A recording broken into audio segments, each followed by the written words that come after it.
ইয়া মা ইয়া গো দুঃখে খাই কষ্টে খাই যেভাবে খাই আল্লাহ বাদ দুগা খাবাই তো কেন আল্লাহ বিবেক দিছে তো আঙরে বিবেক খরচ করে চলার দরকার নয় মানুষের তোরা দুগা ভাই আই নাই ভাই তোরা এই হুড়গাতুন মাছ ধরি খাস আমি তুলো জায়গাটি যদি হুড়ি জায়গা লইলাম মাছ হালাইলাম তারপরে খাদ্য দিতেছি তোরা অন্তত একার কথা আর জিজ্ঞাবি তো বলে ভাই আমরা মাছ দুগা ধরিও না খেয়া দুগা দিও আমি কি তো করে মানা করলাম মনে হ্যাঁ হেটা যদি মানা কইলে চা মাছ কতু গাই গুন্দর করে দড়ি দড়ি খাইয়া অন তোরা যে দড়ি দড়ি এভাবে খাস এত কষ্ট করে করছি তোরা তুই দুগাটিয়া দিচ্ছ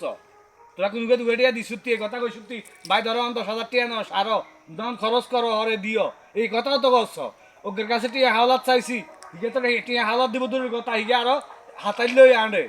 তাইলে তোরা আয় বা আইত নাই গরম নাই তোরা যে মাছগুন ধরি খাস এটা কি তোকে বিবেকে দিছে নি না তাই তুমি বিকে দেয় না কা এ মাছ বেগ গুন্দে দড়ি গুন খায় অন দুইয়ের কথা আম দেখুন আই কিছু কইতাম না দুইয়ের কথা আম দেখুন আচ্ছা উনাই কইম তুই যা আচ্ছা ঠিক আছে